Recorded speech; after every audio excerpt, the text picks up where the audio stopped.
ये 2018 का क्वेश्चन हम लोगों ने होमवर्क में दिया था। और मैंने कहा था आपने इसकी जो है ना अकाउंटिंग एंट्रीज करनी है, रजिस्टरिंग एंट्रीज करनी है। इसमें देखिए उन्होंने हमसे रिक्वायर किया हुआ है, रजिस्टरिंग एंट्रीज रिक्वायर की हुई है, रजिस्टर्ड ट्रायल बैलेंस, जी income statement and balance sheet. ठीक है, अब यहाँ पे हम लोगों ने रजिस्टरिंग एंट्रीज जो है उसके बारे में बात कर रहे थे कि रजिस्टरिंग एंट्रीज क्या होंगी। देखिए सबसे पहले उसने रजिस्टरिंग एंट्री हमसे मांगी है कि क्लोजिंग इन्वेंट्री जो है वो उसने कहा 35,000 है। हमने जो लेक्चर स्टार्टिंग में किया था इसमें फाइनल अकाउंट से रिलेटेड, उसमें हमने रजिस्टरिंग एंट्री की बात की थी कि रजिस्टरिंग एंट्रीज की क्या होगी। इसकी रजिस्टरिंग एंट्रीज होती है, क्लोजिंग स्टॉक जो होता है वो डेबिट होता है और कॉस्ट ऑफ सेल्स क्रेडिट होती है। तो हम लोग क्लोजिंग स्टॉक, हाँ जी अब यहाँ पे जो उन्होंने अकाउंट हेड यूज किया हुआ है, जैसे यहाँ पे उन्होंने क्लोजिंग मर्चेंडाइज इन्वेंट्री है। ठीक है, तो हम लोगों ने जो उन्होंने अकाउंट हेड का नेम यूज किया हमें वही यूज करना है। वैसे हम लोग इसको क्लोजिंग स्टॉक भी कहते हैं तब भी ठीक है तो क्लोजिंग स्टॉक ही, लेकिन जो उन्होंने टर्म यूज की है इन्वेंट्री की, जैसे यहाँ पे इन्होंने क्लोजिंग मर्चेंडाइज इन्वेंट्री, तो हम लोग उसी अकाउंट हेड का नाम यूज करते करेंगे। हम कहेंगे क्लोजिंग मर्चेंडाइज इन्वेंट्री डेबिट होगी और कॉस्ट ऑफ सेल्स क्रेडिट होगी।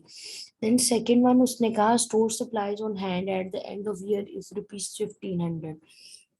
ये जो स्टोर सप्लाईज होती है इसकी जो है थोड़ी सी आपको एडजस्टिंग एंट्री थोड़ी टेक्निकल होती है कि स्टोर सप्लाईज क्या होती हैं। स्टोर सप्लाईज मींस ऐसी चीजें जो हमारे जो है वो स्टोर्स में, हमारी फैक्ट्री में डेली बेसिस पे जो है वो यूज होती है और हम उसको इकट्ठा जो है वो बाय कर लेते हैं। तो स्टोर सप्लाईज यहाँ पे उसने हमें बता दिया, स्टोर सप्लाईज की क्लोजिंग इन्वेंट्री उसने हमें बता दी कि 1500 रह गई है। ठीक है, और यहाँ पे देखिए अगर आप ट्रायल बैलेंस देखिए तो उसने हमें बताया स्टोर सप्लाईज कितनी है 5000।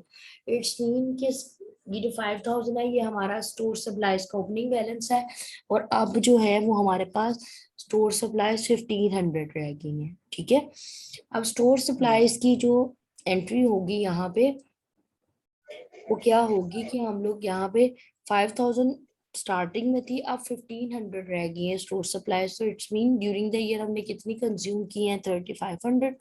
तो हम उसकी एंट्री करेंगे स्टोर सप्लाईज कंज्यूम के नाम से एक जो है वो अकाउंट बनाएंगे। ठीक है, स्टोर सप्लाईज कंज्यूम कितनी हुई है 5000 स्टार्टिंग में थी, अब 1500 रह गई। इसका मतलब है 5000 में से 1500 माइनस किया तो हमारे पास अब स्टोर सप्लाईज कितनी रह गई है 3500 की।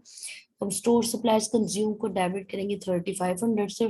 स्टोर सप्लाईज जो अकाउंट है हमारा इन्वेंट्री का अकाउंट है या यहाँ पे जो अकाउंट हमें शो हो रहा है उसको क्रेडिट करेंगे, क्योंकि 3500 की जो वैल्यू की हमने स्टोर सप्लाईज यूज कर ली हुई, कंज्यूम कर ली है, इसलिए हम इसको क्रेडिट करेंगे। ये थोड़ी टेक्निकल है, हमेशा स्टोर सप्लाईज का जो है वो एंट्रीज का ख्याल रखना है, कंज्यूम की कितनी हुई है उसकी एंट्री करनी है। जब ट्रायल बैलेंस बनाएंगे, यहाँ पे देखिए रजिस्टर्ड ट्रायल बैलेंस बनाएंगे तो ऑटोमेटिकली हमारी स्टोर सप्लाई जो है वो 1500 की है। देखिए स्टोर सप्लाईज 5000 की स्टार्टिंग थी, 3500 की हमने रजिस्टरिंग एंट्री की, कंज्यूम की। तो वो 5000 में 3500 माइनस करें तो पीछे हमारे पास क्लोजिंग बैलेंस कितना है स्टोर सप्लाईज का 1500। ठीक है, तो ये हमारे पास हाँ जी ऑटोमेटिकली हमारा क्लोजिंग बैलेंस ये स्टोर सप्लाईज ऑन हैंड 1500 आ गया। नेक्स्ट थर्ड हमारी अकाउंटिंग एंट्री है, it is notice that prepaid rent amounting ₹9240 hours expired during the period. उसने कहा कि ये नोटिस किया गया कि हमारा प्रीपेड रेंट जो कि 9240 इतनी अमाउंट से एक्सपायर हो रहा है, यानी ड्यूरिंग द पीरियड इतना यूज हो गया है हमारा प्रीपेड रेंट। इसलिए हमारे पास ट्रायल बैलेंस में देखिए हमारे पास कहीं प्रीपेड रेंट के नाम से कोई अकाउंट हेड आ रहा होगा।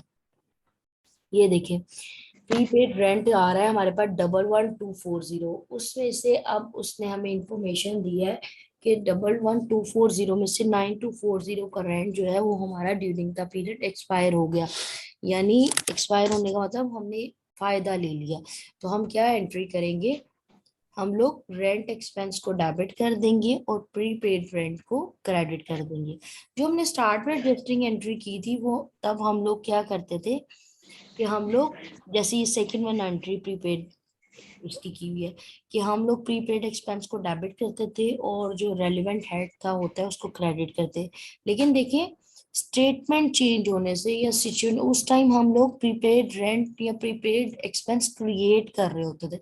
यहाँ पे ऑलरेडी पिछले साल में प्रीपेड रेंट आ रहा था तो उसमें से कुछ अमाउंट यूटिलाइज हो गई, बाकी की अमाउंट रह गई। यानी हम इस टाइम में नया प्रीपेड अकाउंट नहीं, प्रीपेड एक्सपेंस का नया अकाउंट नहीं क्रिएट कर रहे बल्कि पहले से एग्जिस्टिंग प्रीपेड जो अकाउंट है उसकी से रिलेटेड एडजस्टमेंट कर रहे हैं। ठीक है, तो उसकी एंट्री होगी, देखिए ये ऊपर भी थर्ड वन एंट्री भी प्रीपेड एक्सपेंस की है और फोर्थ वन भी है, लेकिन दोनों में सिचुएशन चेंज है। थर्ड वन में पिछले साल में प्रीपेड जो है हमारा एक्सपेंस आ रहा था उसमें ही एडजस्टमेंट करनी थी, इसलिए हम लोगों ने रेंट एक्सपेंस को डेबिट किया 9240 से और प्रीपेड रेंट को क्रेडिट किया क्योंकि इतना हमने प्रीपेड जो है वो यूटिलाइज कर दिया ड्यूरिंग का पीरियड। अब देखिए दूसरी सिचुएशन देखिए, फोर्थ वन में एडजस्टिंग एंट्री देखिए, उसने कहा prepaid insurance is valued ₹1500 at the end of period. इसका मतलब है यहाँ पे हम लोग प्रीपेड जो अकाउंट है प्रीपेड इंश्योरेंस का अकाउंट क्रिएट करने लगे हैं। पिछले वाले में ऑलरेडी क्रिएटेड था प्रीपेड रेंट का अकाउंट, उसमें एडजस्टमेंट किया है तो उसकी एंट्री थी रेंट एक्सपेंस डेबिट और प्रीपेड रेंट को क्रेडिट किया। यहाँ पे उसने कहा प्रीपेड इंश्योरेंस इज वैल्यूड, यानी यहाँ पे हम लोगों ने ड्यूरिंग द पीरियड इंश्योरेंस पे की, उनमें से उसने कहा 1500 की जो इंश्योरेंस है वो हमारी प्रीपेड है। तो इस केस में हम लोग प्रीपेड अकाउंट क्रिएट करेंगे, प्रीपेड एक्सपेंस को डेबिट करेंगे और इंश्योरेंस एक्सपेंस को क्रेडिट करेंगे। ये समझ आया पॉइंट? इन दोनों में डिफरेंस समझ आया या नहीं आया? हाँ जी मैम। देखिए हैं दोनों प्रीपेड, बट देखिए दोनों में सिचुएशन चेंज होने की वजह से एक में ऑलरेडी प्रीपेड अकाउंट क्रिएट था और एक में हमने न्यू प्रीपेड अकाउंट क्रिएट करना था, तो दोनों में देखिए एंट्री ऑपोजिट होगी। फर्स्ट वन में एक्सपेंस डेबिट हो रहा है और प्रीपेड रेंट क्रेडिट हो रहा है, सेकंड वन में प्रीपेड एक्सपेंस डेबिट हो रहा है और इंश्योरेंस एक्सपेंस क्रेडिट, यानी डेबिट क्रेडिट दोनों चेंज हो गए, रिवर्स हो गई एंट्री फर्स्ट वन एंट्री से। ठीक है, देन फिफ्थ वन के बारे में हम बात करें, उसने कहा आउटस्टैंडिंग सैलरीज आर ₹3000। यहाँ पे आउटस्टैंडिंग सैलरीज हमारी उसने कहा 3000 की है, तो हमें पता है आउटस्टैंडिंग सैलरीज यहाँ एक्रूड सेल एक्सपेंस की एंट्री होती है, एक्सपेंस डेबिट होता है और अकाउंट पेबल जो होता है वो क्रेडिट होता है 3000 से। ठीक है, जी। देन उसने हमें कहा लास्ट में entry depreciation is charge at the rate of 10% for plant and machinery and 7% for furniture. मैंने बताया था जब भी यहाँ पे हमें एडजस्टमेंट्स में जब भी डेप्रिसिएशन रिक्वायर करता है वो हमें कोई ना कोई रेट दे देता है, कोई लंबी चौड़ी वर्किंग नहीं करवाता। लेकिन जब हम बाकी मेथड जो डेप्रिसिएशन के होंगे वो हम लोग प्रॉपर्टी प्लांट एंड इक्विपमेंट का टॉपिक करेंगे तो उसमें हम लोग करेंगे। तो हमारे पास है इसमें डेप्रिसिएशन एक्सपेंस डेबिट होगा और एक्यूमुलेटेड डेप्रिसिएशन जो है वो क्रेडिट होगी। अब जी। देखिए 10% प्लांट एंड मशीनरी की कॉस्ट उन्होंने हमें दी है 45,000।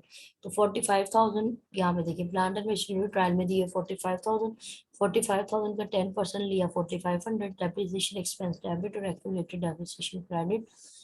और इसी तरह फिर उसने फर्नीचर पे का 7%। फर्नीचर पे देखते हैं फर्नीचर की क्या वैल्यू है, फर्नीचर की वैल्यू और 7600, तो हम लोग करेंगे 7600 मल्टीप्लाई बाय 7%, तो ये आ जाएगा 532 अमाउंट डेबिट होगी और 532 से क्रेडिट होगी। ठीक है, अब देखिए ये हमारा काम हो गया एडजस्टिंग एंट्रीज का। अब हमारा नेक्स्ट, मैंने आपको बताया था कि हम लोग एडजस्टिंग एंट्री करके हम लोग नेक्स्ट चीज यहाँ पे करेंगे ट्रायल बैलेंस बनाना सीखेंगे। ट्रायल बैलेंस क्या होता है? ट्रायल बैलेंस का फॉर्मेट अगर आप देखें, ये देखें ट्रायल बैलेंस में हम लोग क्या करते हैं। अब ट्रायल बैलेंस भी दो तरह का होता है, यहाँ में देखिए उसने स्पेसिफिकली कहा adjusted trial balance. Adjusted trial balance का मतलब ये है कि इसमें एडजस्टिंग एंट्रीज का इफेक्ट लेके फिर हम लोग ट्रायल बैलेंस बनाएंगे। और अनएडजस्टेड ट्रायल बैलेंस का मतलब है कि हम लोग जो है एडजस्टिंग एंट्रीज के इफेक्ट लिए बगैर trial balance. Adjusted trial balance में क्या होता है कि हमारे जितने भी अकाउंट बैलेंसेस होते हैं उनके क्लोजिंग बैलेंसेस आ जाते हैं, ठीक है। जैसे यहाँ पे हमें इन्होंने अनरजिस्टर्ड ट्रायल बैलेंस दिया हुआ, इसमें डिफरेंट अकाउंट्स आए हुए हैं। यहाँ पे इन्होंने कोई डेबिट क्रेडिट स्पेसिफाई नहीं किया, लेकिन हमें पता होना चाहिए कि कौन सा अकाउंट है डेबिट होता है उसको डेबिट साइड पे लिखेंगे और जो क्रेडिट होगा उसको क्रेडिट लिखेंगे। अब देखिए फर्स्ट अकाउंट हेड है कैश। कैश 80,000 है। हमारी एडजस्टिंग एंट्री में कहीं पे भी कैश से रिलेटेड कोई ना डेबिट कैश, ना कैश डेबिट हुआ ना क्रेडिट हुआ, इसलिए हम लोग कैश को as it is debit side पे लिख देंगे। हमें पता है कैश डेबिट बैलेंस होता है, तो हम लोग डेबिट साइड पे कैश लिख देंगे। देन नेक्स्ट अकाउंट है स्टोर सप्लाईज। स्टोर सप्लाईज 5,000 किया आपने, हमने अभी देखा कि स्टोर सप्लाईज की हमने एडजस्टिंग एंट्री की है। स्टोर सप्लाईज कंज्यूम 35 से और स्टोर सप्लाईज क्रेडिट हो रही है 3500 से। स्टोर सप्लाईज भी हमारा एसेट अकाउंट होते हैं। मैंने आपको बताया था अगर एसेट जो होता है वो डेबिट नेचर का होता है, अगर क्रेडिट करेंगे इट्स मीन उसको लेस करेंगे। तो हम लोगों ने 5,000 में से 3500 माइनस किए तो हमारे पास 1500 का स्टोर सप्लाईज का बैलेंस आ गया, ठीक है। नेक्स्ट देखिए हमारे पास जो है, हमने ये एंट्रीज का देखिए जो जो इफेक्ट लेते जाते हैं, उसके अलावा जो है जिन जिन एडजस्टिंग एंट्रीज का मैं इफेक्ट लेती जाऊंगी वो उनको हाईलाइट कर दूंगी या उनको मार्क कर दूंगी, बाकी उस तरह से देंगे, ठीक है। अब देखिए मैंने स्टोर सप्लाईज में सिर्फ स्टोर सप्लाईज की क्रेडिट साइड का इफेक्ट लिया, अभी मैंने डेबिट।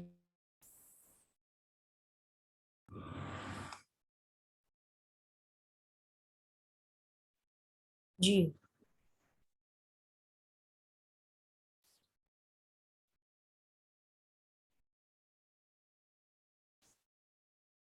अच्छा जी, ये देखिए इसमें अब हम बात कर रहे थे ट्रायल बैलेंस से रिलेटेड। इसमें ट्रायल बैलेंस जो है वो स्टार्ट हो रहा है यहाँ से हमारे पास